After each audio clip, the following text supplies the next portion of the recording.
Çox ləzzətli, ətri bütün evə yayılan, düzgün sıralaması ilə çox asan hazırlanan, dadı uzun müddət damaqlarda qalan buğlama reseptini sizinlə paylaşıram. Mütləq yaddaşa verib saxlamağı sizə tövsiyə edirəm. 2 ədəd soğanı aypara şəklində nazik-nazik doğrayıram.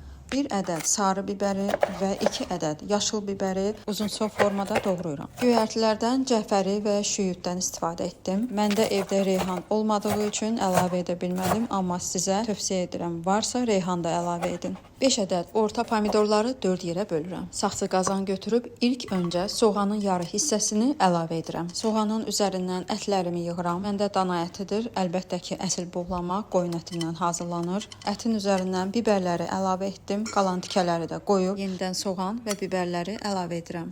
Ən üstə göyərtini töküb üzərinə pomidorları düzürəm. Pomidor tez əzilən tərəvəz olduğu üçün ona görə də onu ən üstə saxlayıram. Çox əzilməsin deyə 4 yerə bölməkdə də məqsədim budur. Sonda yarım limonu qəşəngcənə üzərinə sıxırıq. Duzun istiotunu da vururuq. Mən dənəli istiotdan istifadə etdim. Çünki dənəli istiot bu tip yeməklərdə çox dadlı olur. Tərəvəzlər suyunu buraxana qədər armudu stəkanın dibində bir balaca su tök. Çox tökməyə ehtiyac yoxdur, çünki özü suyunu birazdan buraxacaq. Vam odda 2 saat ərzində bişəcək. Budur. Bu da yeməyimizin 1 saat sonraki halı.